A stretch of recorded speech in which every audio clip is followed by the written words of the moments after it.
Hello everyone, this is Liz at CSN Chicago News. The Chicago Teachers Union House of Delegates voted to open up discussion on taking union action, including the possibilities of a strike on May 1st in response to the Chicago Public Schools funding crisis that has the district considering cutting the school year 13 days short. Delegates voted on whether they want to discuss a possible one-day strike on May 1st, May Day. The vote comes as Chicago Public Schools is considering shortening the school year by 13 days as it faces a $215 million budget gap. If the board goes ahead with the threat of canceling 3 weeks of school, we would view their action as a massive violation of our contract, and that could provoke a strike. The potential shortened school year and potential pay cut will come after a series of other compromises from teachers. In 2016, CTU members held a one-day strike on April 1st amid contentious contract negotiations. CPS maintained it was an illegal strike and any other job action would also be illegal. If the delegates approved the discussions, they wouldn't be finalized until April, when the union would vote on a one-day strike. A Chicago woman has been charged with first-degree murder in the death of her boyfriend, who police said she forced to drink bleach during a fight. Chicago police said Yasmin Alder, 24, was charged Wednesday in the death of 26-year-old Darius Ellis. Police say Alder and Ellis were fighting Monday in a park bench when Alder overpowered the man and forced him to drink bleach. Ellis was found by police lying on the ground and was taken to a hospital, where he was pronounced dead. Cook County Medical Examiner's Office spokeswoman Becky Schlickman says an autopsy Tuesday determined his death was a homicide caused by ingestion of bleach. Alder is scheduled to appear for a bond hearing Thursday. It wasn't immediately known if she has an attorney. A proposed bill in Illinois could soon lower the state's drinking age with parental consent. The proposal could allow people 18 and older to be served wine and beer at restaurants with their parents' permission. 10 states already have such provisions in their drinking laws, including Connecticut, Kansas, Louisiana, Massachusetts, Mississippi, Nevada, Ohio, Texas, Wisconsin, and Wyoming. Supporters argue the proposal simply leaves the decisions up to the parents, but critics worry the bill sends mixed messages to our youth. According to the American Medical Association, alcohol takes a greater toll on brain development for those under 21. Findings indicate that adults would have to consume twice as many drinks to suffer the same damage as adolescents, and that even occasional heavy drinking injures young brains. Armed robbers are targeting people sitting in their cars in Chicago Uptown neighborhood on the city's north side, police said Wednesday. In both incidents, police say the suspect approached their victim at the second cars. Police say those suspects robbed all of their victims at gunpoint and then flee the scene. Chicago police are encouraging people not to sit in their cars for a long period of time, and if they notice anything suspicious, to call 911. Thank you for watching. See you next time.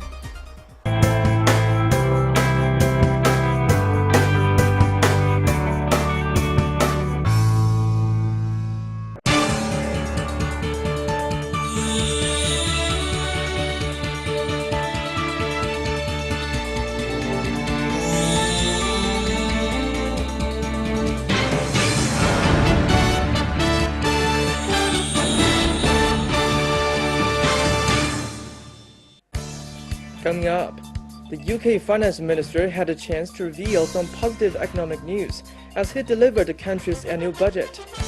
China's consumer inflation eased sharply in February on lower food prices. China's foreign trade retained robust growth in the first 2 months of the year. Hello and welcome to this edition of Econ Report. I'm Du Yang in Beijing. Let's begin with the global markets. In Asia, Chinese stocks closed lower on Thursday, with the benchmark Shanghai Composite Index down 0.74%. Hong Kong stocks went lower, down 1.18%. Tokyo stocks closed higher Thursday as the market mood was lifted by a comparatively weak yen against the US dollar. The 225-issue Nikkei stock average advanced 0.34%. The US dollar ended higher against the other major currencies on Wednesday as job data from the country came out positive. Oil prices plunged after data showed that U.S. stockpile rose for the 9th consecutive week. Gold futures on the COMEX division of the New York Mercantile Exchange fell on Wednesday as traders reacted to a stronger than expected employment report.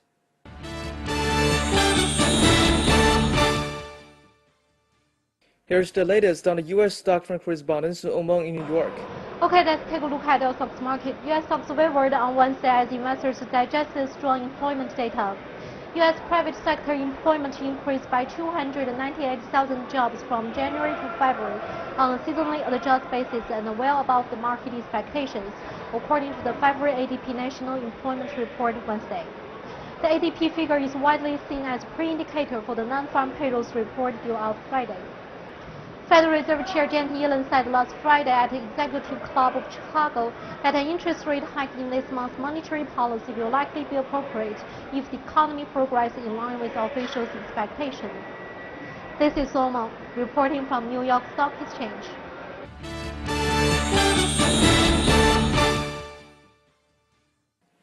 Both OPEC and non-OPEC oil producers show optimism that there would be full compliance with the production curbs. Organization of the petroleum exporting countries met with some non-OPEC oil producers in Houston on Tuesday, and once again agreed a plan to cut oil production. OPEC and non-OPEC nations, comprising of Russia and 10 other countries, agreed in November 2016 to trim production by 1.8 million barrels per day. This has stabilized oil prices above $50 per barrel. The accord became effective on January 1, 2017 and runs until July of this year. Saudi Arabia oil minister says he and his counterparts from other countries were all committed to the pact. He knows that a time when OPEC could cut production to stabilize oil prices without a contribution of the non-OPEC nations had gone, and that the two groups needed to work together.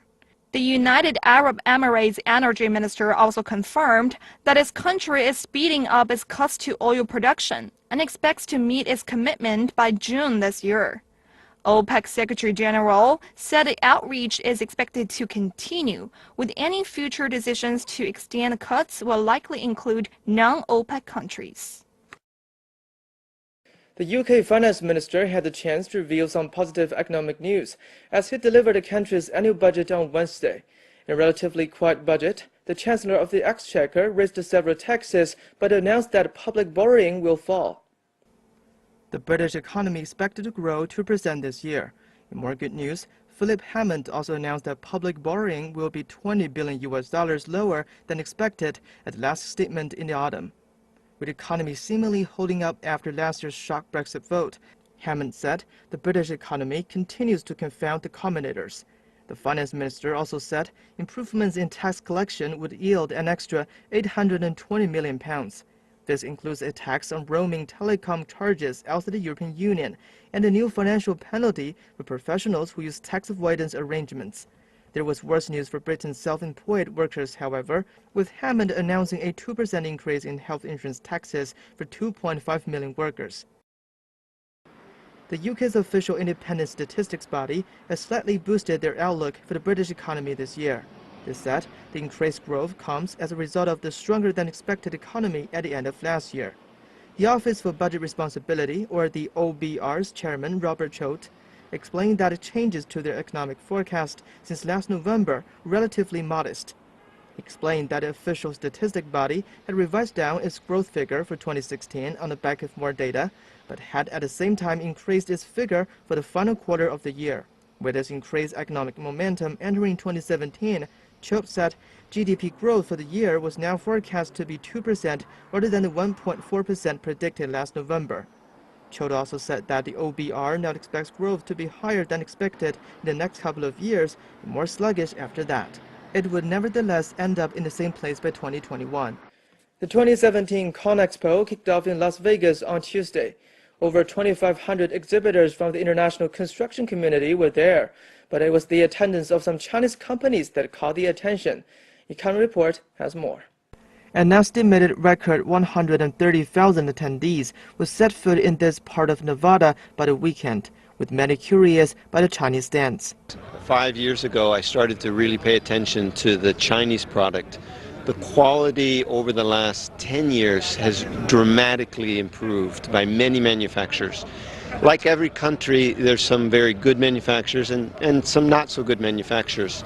But the general quality of the leading manufacturers like Shentui in China is now at par with the leading companies in the United States. Chinese equipment producers have been receiving increasing acceptance, and the sales of their products are on the rise in the United States, according to industry experts. Held every 3 years, the exposition showcases the latest equipment and technology in the construction industry. Chinese construction equipment makers are known as the world's largest producers of mobile cranes, wheel loaders, excavators, and concrete pumps.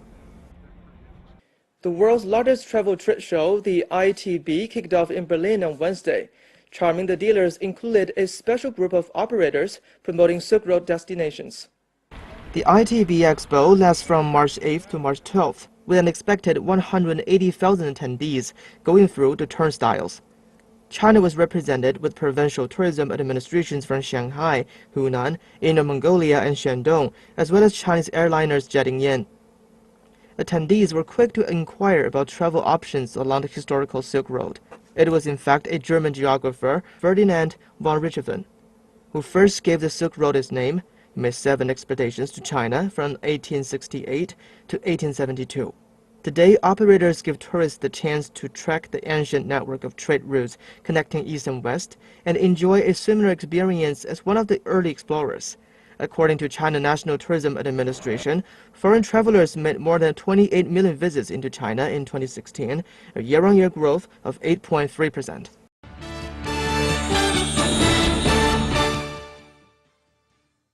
Chinese Foreign Minister Wang Yi met the press on Wednesday on the sidelines of the National Legislature annual session. Wang talked about China's policy on a host of international and regional issues. Foreign Minister Wang Yi noted that this year marks the 50th anniversary of the Association of Southeast Asian Nations, or ASEAN's founding. He said China is willing to work with the ASEAN to pursue greater mutual benefit and intensify cooperation on connectivity and production capacity. 我们将支持菲律宾 China will support the Philippines in fulfilling its responsibilities as the ASEAN chair, and we will help ASEAN build its community, make sure that our peoples benefit from the upgraded China-ASEAN FTA as soon as possible, and wrap up the RCEP negotiation at an early date. Wang also talked about a boost of tourism sector between two sides. We would like to work with ASEAN to strengthen our bonds of friendship, make a success of the China-ASEAN Tourism Cooperation Year, strive to meet the target of 30 million mutual travel between our people by the year 2020. China is hosting BRICS annual summit this year. The minister said he is confident that BRICS will continue to develop and provide a platform for the countries. We will explore the modality of BRICS Plus by holding outreach dialogues with other major developing countries or groups of developing countries. We hope to establish a more extensive partnership, widen the BRICS circle of friends, and turn the BRICS into the most impactful platform for South-South cooperation. Wang also said he's hoping to see a more stable, united, and prosperous European Union. 我认为目前欧盟所面临的一些挑战，可能恰恰是走向成熟的一个机遇。 We believe the challenges currently confronting Europe may turn out to be an opportunity for the EU to become more mature. China will continue to support European integration, and we hope to see a more united, stable, and prosperous EU. We set store by Europe's strategic position and important role. We would like to work with Europe to advance the partnerships for peace, growth, reform, and civilization. We would like to work with Europe to respect and address each other's legitimate concerns and remove obstacles to cooperation. We would like to work with Europe to practice multilateralism and to make the world a multipolar place.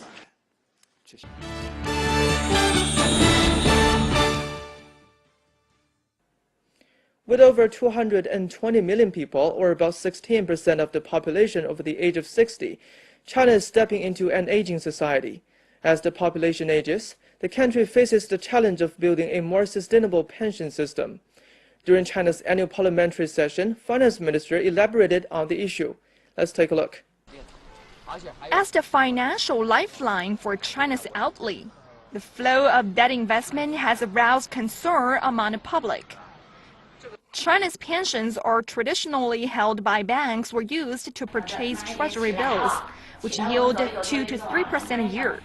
These yields are far below the market average and sometimes cannot keep up with inflation, leading to depreciation of funds. Since late 2016, China has invested an initial amount of about $52 billion of pension insurance funds from 7 provincial-level regions in financial markets, including bonds and stocks. By allowing local pension funds more latitude investment, China has made a cautious but significant step in tackling the challenges of an aging population. 财政部呢，已经陆续出台了 The Finance Ministry has introduced a series of regulations to effectively control and reduce the risks during the investment of the pension funds. The government has gradually set up various systems to guarantee fund security, including internal controls and risk provisions. 要求进行合理的资产配置等等。 The country's 13th five-year plan has also vowed that by 2020, the pension insurance will cover 90% of urban and rural residents, and basic medical insurance coverage will remain above 95%. China's pension insurance is mainly coordinated at a provincial level, thus specific investment plans vary from region to region. IMF data shows that China's economic growth in 2016 was the highest among the world's major economies. CNC has invited experts from the US and South Africa to explore the deeper meaning behind economic figures and what it could mean for the global economy. Douglas Paul is an expert from Carnegie Endowment for International Peace. He says China's slightly lower target of 6.5% GDP growth is a good thing and could lead to a longer, more stable development. China to try to maintain 7% growth would mean tremendous amounts of increased debt for the state, for enterprises, and for localities. And they don't need to do any more of that. They have recognized that. China has an uninhibited defense modernization program. It has a vigorous economic plan. China's in pretty good shape, and I think the leadership is pretty comprehensively judging where its weaknesses and strengths are and making plans for further adjustment after the 19th Party Congress. Some economists are concerned about a possible impact if China were to slow down. However, the South African Standard Bank chief economist is rather bullish on China's surprising continued growth. There have been some concerns raised by some analysts suggesting that perhaps as the Chinese economy transitions from being a production-led to being a consumption-led economy, that you will go through a period of slow growth over some time. But clearly, the data so far doesn't indicate that that slowdown is happening. And even the IMF's forecast, as you indicate, doesn't indicate that that is happening. If you look at the growth of the Chinese economy in 2017 specifically, especially after the marginal slowdown in economic activity that we saw globally in 2016, it does indicate that the Chinese economy is still propelling overall economic growth in the world forward. It still indicates that perhaps the Chinese economy is still a driver of demand for commodities. But over time, of course, if that transition does happen towards being a more consumption-led economy, then the Chinese economy is not going to be that significant of a driver for commodity prices. He also notes that the Belt and Road Initiative will play a key role in promoting the prosperity of China and other countries as a whole. I would probably even go as far as to say that perhaps the benefit of this initiative is not going to be solely beneficial to the Chinese economy. Is going to be beneficial for other countries as well, especially if there is a significant outflow of investment funds from China into the areas that are targeted by this initiative. So you might find that yes, trade flows are going to be increasing. You might find that as a consequence of that, China is going to be growing maybe slightly faster, but investment spending in the areas that are going to be targeted by this initiative is going to be bolstered as well.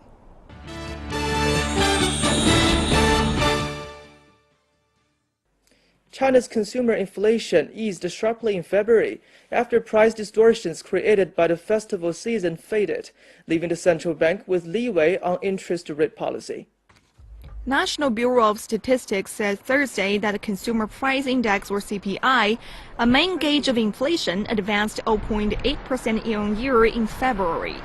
It was well below market expectation of 1.7% and substantially lower than a growth of 2.5% in January. On a monthly basis, the CPI declined 0.2%.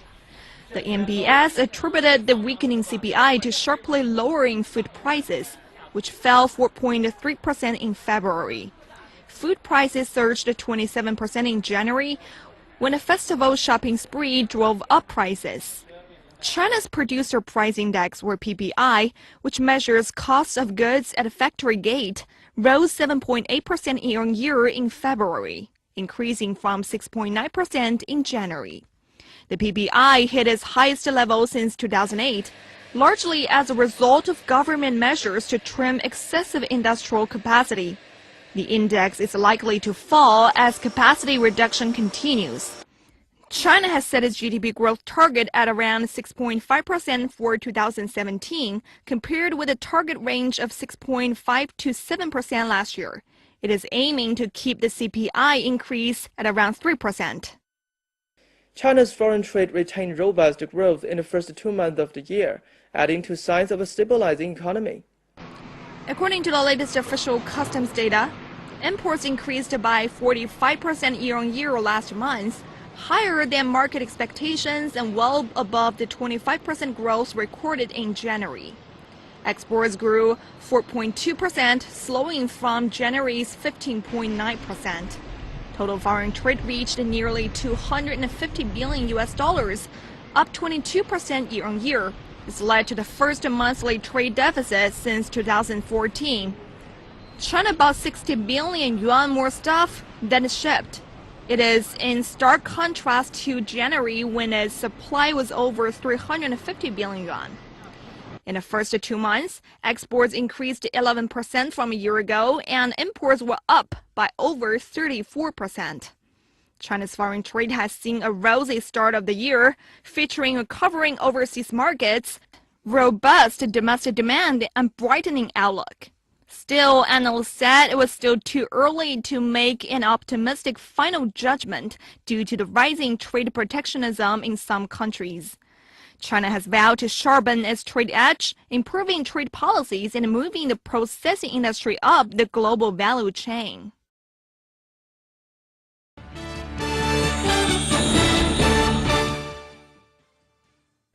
China's central bank withdrew more money via open market operations for the 10th consecutive day Wednesday. The People's Bank of China conducted 30 billion yuan of reverse repos, a process by which the central bank purchases securities from banks through bidding with an agreement to sell them back in the future. The move saw a net 20 billion yuan drained from the market, offset by 50 billion yuan in maturing reverse repos Wednesday. Analysts believe this shows that China will continue to pursue a prudent and neutral monetary policy this year. According to the government work report delivered at the annual parliamentary session, China will pursue a prudent and a neutral monetary policy in 2017, with the M2 money supply to grow by around 12%, 1 percentage point lower than the 2016 target. The report said in 2016, the M2 money supply increased by 11.3%. Tens of thousands took to the streets in Buenos Aires on Tuesday, protesting against the government's economic policies. Leaders and members of the powerful General Consideration of Labor organized a rally, many protesting government job cuts and the lifting of restrictions on imports. The group has threatened a nationwide 24-hour strike at the end of March or beginning of April if the government doesn't correct its current economic policy. Thousands of Argentine workers have lost jobs since President Mauricio Macri took office in December 2015. Also on Tuesday, unionized teachers were on the second day of a 48-hour strike. They're protesting a recommended cap on salary increases, which they say does not take into account the effects of inflation. Last week, President Macri announced inflation was clearly falling, coming in at 8.9% for the second half of 2016.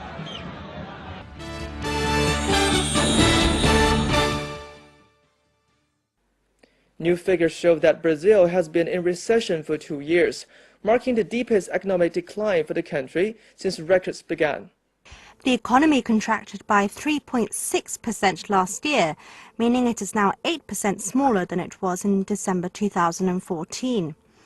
The country has been hit hard by the fall in commodity prices and an internal political crisis that has undermined investor confidence. The 2-year slump has seen unemployment rise by 76% to 12.9 million, a rate of 12.6%. Brazil was once one of the fastest growing economies in the world, the B in the BRICS group of nations regarded by many investors as having the world's best growth potential. Its key exports, including oil, soy and metals, were in hot demand. But as growth in China began to slow, so did the demand for commodities and their prices. Another drag factor has been corruption, which has engulfed Brazilian society at the highest levels, and some of the country's biggest and best-known companies. It even saw off President Dilma Rousseff last year for her part in illegally manipulating government records. 24 consecutive months of negative growth is a social disaster for an emerging country like Brazil. But there are some signs that this recession may soon be over, and some analysts believe the economy should start to pick up from here. Brazil's monthly inflation rates suggest prices in the economy are stabilizing and interest rates are falling at a faster rate than expected. This could fuel consumption and investment and speed up the country's recovery. 专业的团队，丰厚的经验。Welcome to Chicago. Welcome to the Lake Cook Law Group. 投资理财、法律咨询，芝加哥专业律师团队为您的梦想提供最安全的保障。